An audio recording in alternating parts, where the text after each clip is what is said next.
Bismillahirrahmanirrahim. Assalamualaikum warahmatullahi wabarakatuh. Salam sehat untuk kita semua. Kita lanjutkan materi dengan ukuran pemusatan. Kita akan bahas sedikit tentang ukuran pemusatan, yang mana ukuran pemusatan ini merupakan dasar dari berbagai penghitungan statistika yang lebih rumit dan analisis-analisis yang lebih terapan gitu ya. Dan ini adalah dasar-dasar dari penghitungan, baik itu untuk pengujian hipotesis dan lain sebagainya dalam statistika. Langsung saja, ukuran pemusatan merupakan nilai tunggal yang mewakili suatu kumpulan data dan menunjukkan karakteristik dari data. Ukuran pemusatan menunjukkan pusat dari nilai data, dan ini ada banyak. Ukuran pemusatan ini sendiri ada banyak ya. Contohnya rata-rata, modus, median, gitu ya. Atau mean. Ada yang baca mean itu mean, sebenarnya mean, median, dan modus. Kemudian ada lagi beberapa ukuran pemusatan, sebenarnya ada banyak, tapi itu yang paling populer ya. Kemudian contoh pemakaian ukuran pemusatan, berapa rata-rata harga saham, berapa rata-rata inflasi pada tahun tertentu, kemudian berapa rata-rata pendapatan usaha kecil dan menengah, kemudian berapa rata-rata tingkat suku bunga deposito, dan lain sebagainya ya. Oke, rata-rata hitung sampel X garis sama dengan sigma X per N. Ini bukan X bar itu kan batang ya. Jadi lebih tepatnya X garis sama dengan sigma X per N. Kemudian rata-rata hitung populasi, mu, ini simbolnya beda ya untuk sampel dan juga populasi. Sampel itu X garis, populasi itu mu, dibacanya MIU ini ya, simbol ini, mu, sama dengan sigma X per N. Ini bedanya, ini jumlah sampel N kecil, sedangkan ini jumlah populasi N besar. Contohnya, misalkan kita mau meneliti dengan datanya adalah Indonesia, maka yang digunakan adalah jumlah penduduk Indonesia. Kemudian kita ambil sampel sampel provinsi yang ada di Pulau Sumatera, maka jumlah penduduk di Pulau Sumatera ini adalah N kecil. Itu contohnya. Oke, kita masuk ke rata-rata hitung populasi, rumusnya mu sama dengan X per N. Misalkan populasinya di sini kita definisikan, ini kan tergantung kita mendefinisikannya dalam penelitian ya. Misalkan kita mendefinisikan populasinya adalah 20 saham ini adalah populasi. Maka menghitung rata-ratanya tinggal kita jumlahkan saja, lalu dibagi dengan jumlah populasi tadi 20, maka diperolehlah 490,75. Lalu dari 20 saham ini, misalnya kita ambil, maaf ini 9 ya, 9 saham, 9 dari 20, maka ini adalah N, bukan N besar lagi, ini adalah N-nya 9, maka diperoleh 9,551. Lalu kita lihat di sini ada rata-rata hitung tertimbang ini muncul WI di situ ya. WI ini adalah bobot untuk menghitung rata-rata hitung tertimbangnya. Maka misalkan dari 9 sampel tadi ya, kita hitung dulu XI-nya, atau misalkan ini kalau berupa data tunggal bukan data kelompok, bukan nilai tengah, ini berarti nilai dari data itu sendiri. Jadi catatannya ya, bedanya kalau untuk ukuran data tunggal, nilai tengah itu XI itu merupakan nilainya sendiri. Misalkan harga saham PT Telkom ya 7.568 itu XI-nya karena dia data tunggal. Namun ketika dalam distribusi frekuensi data XI ini merupakan simbol untuk nilai tengah. Nilai tengah itu yang telah kita pelajari pada sesi sebelumnya, pada video sebelumnya, tentang menghitung nilai tengah pada tabel distribusi frekuensi. Nah, kemudian masing-masing data tunggal ini kita beri bobot WI, ini bobotnya, dan untuk memudahkan penghitungan rata-rata hitung tertimbang, kita buat satu kolom lagi tambahan, yaitu kolom perkalian antara WI dengan XI. WI dikali XI. Nih ya, silakan kita kalikan dulu, tinggal, kalau mau mudahnya sih pakai Excel ya, Microsoft Excel, itu akan lebih mudah mengalihkan antar kolom. Jadi dibuat dulu satu rumus sama dengan ini, kita klik kolom ini, dikali kolom ini, klik enter, kemudian kita kopas saja ke bawahnya. Nah, itu cara mudahnya. Nanti akan Ibu contohkan. Dan ini adalah jumlah, kemudian rata-rata hitung tertimbangnya adalah 4.038. Kita lihat rumusnya, rumus rata-rata hitung tertimbang ini yang disimbolkan dengan X garis W sama dengan W1 dikali X1 plus W2 dikali X2 plus dan seterusnya plus WN dikali XN dibagi W1 plus W2 plus dan seterusnya sampai plus WN. Jadi N-nya dikali W1 ini ya pembaginya. Bedanya dengan rata-rata yang sebelumnya adalah pembagi. Jadi rata-rata hitung tertimbang dengan rata-rata biasa itu bedanya di pembaginya ya, atau penyebut pada rumusnya. Oke, kita masuk ke rata-rata hitung data berkelompok. Jadi di rumus itu ditambahkan F karena dia ada frekuensi kan. Jadi sigma F kali X atau F dikali XI per N. Nah, kita hitung nilai tengahnya seperti disampaikan tadi, kalau data tunggal berupa saham-saham tadi ya, itu tidak perlu dicari lagi nilai tengah, itu langsung saja masuk nilai-nilai dari datanya. Sedangkan untuk data berkelompok, kita harus cari nilai tengahnya dengan cara menjumlahkan batas bawah kelas plus batas atas kelas dibagi 2. Dan ini frekuensinya. Lalu kita tambahkan satu kolom lagi yang berisi perkalian, merupakan hasil dari perkalian antara nilai tengah dikali frekuensinya.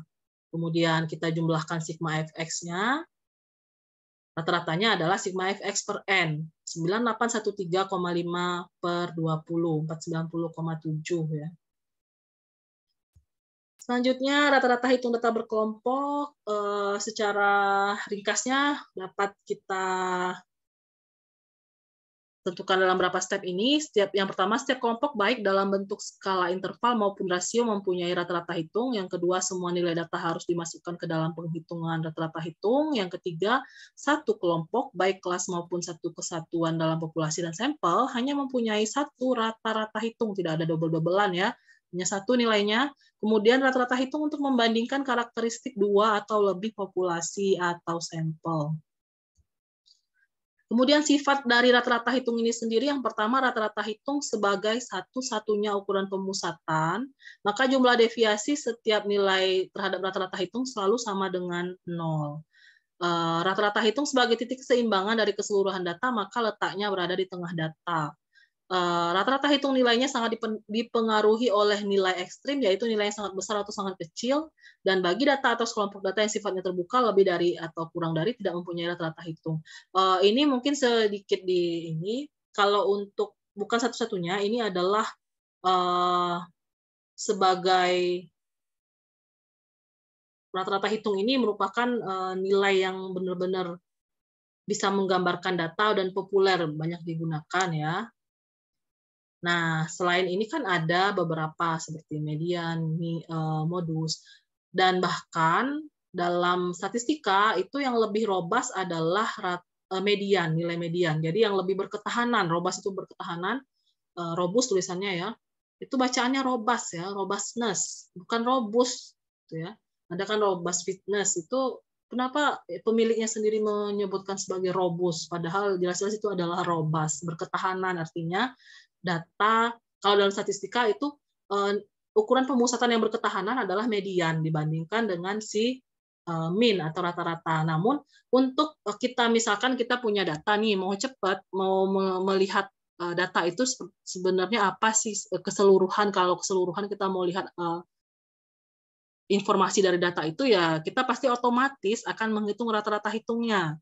Jadi sering kali dianggap sebagai satu-satunya ukuran pemusatan, padahal banyak, ada banyak ukuran pemusatan ya, dan ada banyak juga ukuran penyebaran. Nanti pada video selanjutnya kita akan bahas tentang ukuran penyebaran. Ya. Kemudian median.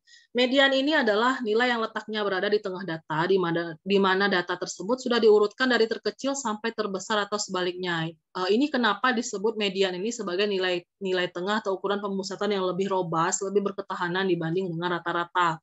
Karena dia diperoleh setelah kita mengurutkan keseluruhan data. Jadi kalau seandainya data itu ada yang terlalu kecil, terlalu besar, itu median tidak akan terpengaruh dengan itu. Namun berbeda dengan rata-rata hitung, jika ada outlier atau pencilan data yang jauh dari nilai-nilai data-data yang lain, itu dia akan menggabungkan nilai itu dengan data-data yang ada sehingga akan tersamarkan itu tadi yang namanya outlier atau misalkan nilai ekstrim gitu ya. Itu tidak akan bisa terlihat oleh mean atau rata-rata hitung. Sedangkan median dengan median ini bisa kita lihat data ukuran yang lebih adil dan lebih fair ya terhadap data dan lebih menggambarkan. Makanya disebut dengan ukuran yang lebih berketahanan. Median data tidak berkelompok itu letak median adalah pada n+1/2 kalau kita datanya tunggal. Data ganjil median terletak di tengah, median untuk data genap adalah rata-rata dari dua data yang terletak di tengah. Jadi kalau datanya genap tinggal dijumlahkan saja dua data yang di tengah itu dibagi dua. Dan sedangkan untuk mencari median data berkelompok, maka rumusnya adalah MD plus L plus N/2 min CF per F dikali I, di mana L ini adalah batas bawah kelas yang memuat median. Sekali lagi saya ulangi, L adalah batas bawah kelas yang memuat median. Atau kita singkat dengan BB, batas bawah ya, batas bawah kelas yang memuat median. Jadi bisa kita singkat BBMD di sini ya, batas bawah kelas yang memuat median. Cara menentukannya ya kita lihat jumlah data dibagi dua. Misalkan ada 80 N-nya, maka 80/2. Data mediannya adalah data ke-40. Di kelas keberapa jumlahkan frekuensinya. Itu cara mencarinya. N/2 ini jelas jumlah data per 2 dikurangi frekuensi kumulatifnya. Frekuensi ini cumulative frequency gitu ya bahasa Inggrisnya, frekuensi kumulatif. Jumlah frekuensi kelas sebelum kelas median dibagi dengan frekuensi kelas median. Ini frekuensi kelas median dikali interval atau P tadi ya yang kita hitung tadi. I ini interval kelas ya. Ini adalah frekuensi kelas yang memuat median. Misalkan kelas 40 itu ada di kelas ketiga, kita lihat frekuensinya ada berapa data yang ada di kelas itu. Misalkan ada 15 data, berarti di sini 15. Sedangkan frekuensi kumulatif ini kelas sebelum median, berarti misalkan data kelas 1 dan 2 itu berada di sebelum kelas median, karena kelas mediannya terletak di kelas ketiga, gitu ya. Maka dijumlahkan frekuensi dari kelas pertama dan kedua. Ini adalah tadi rentang dibagi dengan jumlah kelas. Interval ini ya, ini interval atau panjang kelas ya. Atau P tadi ya. Rentang per jumlah kelas atau K. Oke, ini semoga masih ingat ya Anda semua karena sudah dijelaskan pada video sesi sebelumnya. Nah, ini contoh median. Untuk data tunggal atau data yang tidak berkelompok. Ini data yang cuma sedikit dan kita urutkan dan diperolehlah seperti ini ya. Mediannya dari 9 data ya, tinggal pilih saja tengah-tengahnya. Ini adalah median data kelima. Datanya ganjil, gampang ya, tinggal ditentukan oh ini mediannya, sorotin aja gitu. Kemudian untuk data yang berkelompok tadi seperti kita ketahui di rumus tadi, penjelasan rumus tadi, maka ini contohnya. Pertama kita tentukan dulu letak mediannya, letak median N/2. Jumlah data 20 bagi 2, 10. Berarti di kelas ke-10. Kelas ke-10 itu ada di mana? Data ke-10 itu ada di mana? Data ke-10 ada di 2 tambah 5 tambah di sini ada berapa nih jumlahnya totalnya? Ada 9. Nah, berarti di kelas ketiga ya data mediannya di kelas ketiga. Di kelas ketiga ini maka kita lihat tepi kelas L itu adalah 447,5. Ralat berarti ini ya, maaf ya, ini bukan batas bawah tapi tepi kelas, maaf, tepi kelas.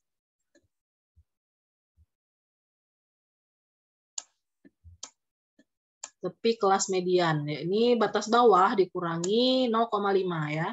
Itu yang sudah kita bahas juga di video sebelumnya. Oke, kita lanjut.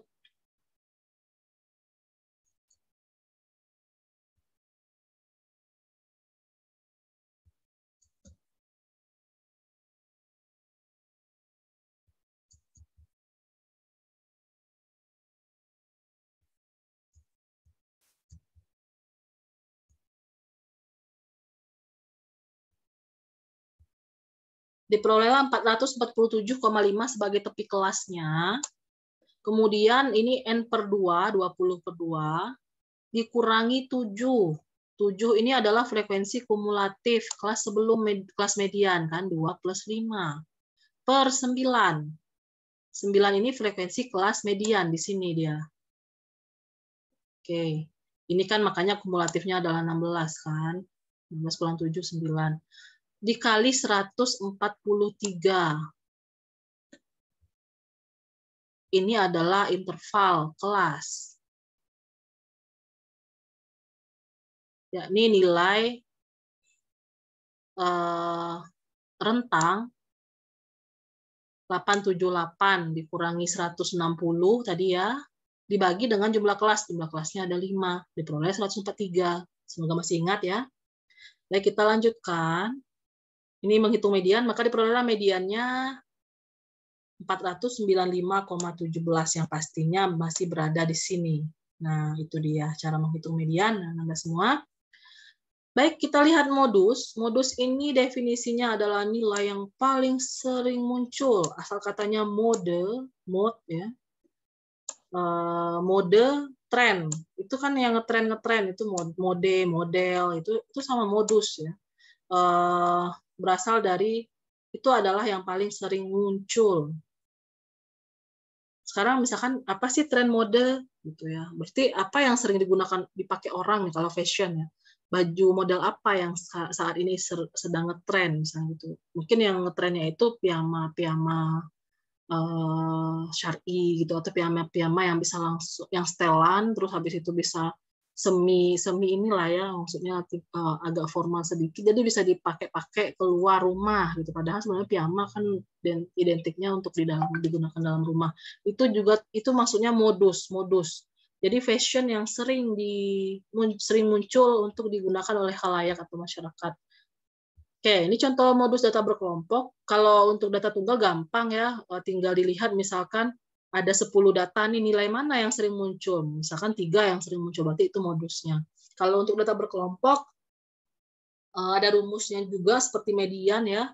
Di sini kita lihat bedanya saja adalah dari kita lihat modusnya bukan dari pakai rumus. Kalau median dari pakai rumus, modus ini kita lihat frekuensi terbanyak. Otomatis kan ini yang terbanyak 9, F yang terbanyak. Kelas ketiga lagi, kebetulan aja ya, sama dengan kelas median. Dia tidak selalu harus sama dengan frekuensi kelas median, tidak selalu harus sama kelas modus itu dengan kelas median ya. Bisa saja kelas modusnya di kelas kedua, mediannya ada di kelas ketiga gitu, dan lain sebagainya. Oke, ini sama tepi kelas ketiga berarti plus 4 per 4 plus 6 dikali 143. Maka diperoleh 504,7. Masih berada di dalam kelas ketiga ini ya, nilai itu ya. Selanjutnya hubungan rata-rata median dan modus. Kalau misalkan datanya, ini sudah kita bahas juga, jika berdistribusi normal maka kurvanya simetris, otomatis rata-rata sama median sama modusnya sama. Kemudian untuk condong ke kiri seperti ini, berarti modusnya kurang dari median, kurang dari rata-rata, mediannya kurang dari rata-rata. Dan kurva condong ke kanan maka rata-ratanya kurang dari median, mediannya kurang dari modus, gitu ya. Oke, ini ukuran pemusatan juga, tapi lebih cenderung disebut sebagai ukuran letak, yakni kuartil. Kuartil adalah ukuran letak yang membagi 4 bagian yang sama, K1 sampai 25% data, K2 sampai 50% data, dan K3 sampai 75% data. Rumusnya untuk data tidak berkelompok, K1 sama dengan 1 dikali N plus 1 dibagi 4, data berkelompok 1N per 4. Kemudian K2, 2, N plus 1 per 4, data berkelompok 2N per 4. K3, 3 dikali N plus 1 per 4, data berkelompok 3N per 4. Contoh kuartil data tidak berkelompok, ini tinggal kita masukkan rumus, bisa dilihat sendiri, K1 itu berarti 1 dikali 19 per 1 plus 1 ya, sama dengan dibagi 4 sama dengan 5, K2-nya 2 dikali 19 plus 1 dibagi 4 sama dengan 10. Itu maksudnya data ke-10 ya. Ini data ke-5, 370, data ke-10, 550. Kemudian K3, 3 dikali 19 plus 1 dibagi 4, itu 15. Data ke-15 adalah 575 nilainya. Seperti itu caranya untuk data tidak berkelompok alias data tunggal. Kemudian untuk data berkelompok, kita masukkan rumus juga. Nilai kuartil I sama dengan L plus I dikali N per 4 min CF per FK, ini frekuensi kuartil ya, frekuensi kelas yang memuat kuartil dikali CI. Letaknya kita tentukan dengan rumus yang tadi. Nih, kita masukkan ke rumus. Jadi langkahnya ada double ya, kalau tadi langsung saja, yang ini kita tentukan dulu letaknya. Letaknya seperti rumus yang di slide sebelumnya, caranya seperti ini. Dan untuk rumus kita masukkan saja ke sini. Tepi kelas, interval dikali N per 4, dikurangi kumulatif frekuensi sebelum kelas kuartil dibagi frekuensi kelas kuartil. Rumusnya mirip dengan rumus median, tapi bedanya karena gini, median itu sama dengan Q2, jadi rumusnya sama ya. Median itu sama dengan Q2, kuartil 2. Nah, makanya rumus kuartil ini mengadopsi rumus median. Hanya bedanya di sini adalah frekuensi kelas kuartil ya. Yang lainnya sama. Oke, Ananda bisa dipahami, semoga. Kemudian selain kuartil ada lagi desil ya. Desil adalah ukuran letak yang membagi 10 bagian yang sama. Kalau tadi kuartil itu membagi 4 bagian sama, maka si desil ini membagi menjadi 10 bagian yang sama. Seperti tadi kuartil, karena dia membagi 4, maka ada 3 kuartilnya. Sedangkan desil membagi 10, itu ada 9 desilnya ya. Dan rumus letak desil tinggal diganti aja jadi 10 per 10 ya. Kalau tadi per 4, ini jadi per 10. Baik itu data berkelompok dan data yang tidak berkelompok. Dan grafik letak desilnya seperti ini. Ini untuk data yang berdistribusi normal alias kurvanya simetris. Dan ini contoh desil yang data tidak berkelompok, tinggal dimasukkan rumus dan ditentukan, oh data ini, data kesekian gitu ya. Dan seterusnya. Untuk yang data tidak berkelompok, dia ini juga mengadopsi rumus kuartil tapi dibagi 10. Yang lainnya sama. Bisa Anda lihat sendiri di slide ya. Semoga dapat dipahami. Ada lagi persentil. Persentil ini membagi 100 bagian yang sama. Jadi karena dia bagi 100, P-nya sampai 99 ya. P1 1%, P2 2%, P99 99%. Lagi-lagi sama dengan rumus yang tadi, tinggal diganti per 100. Kemudian ini contohnya untuk kurva normal.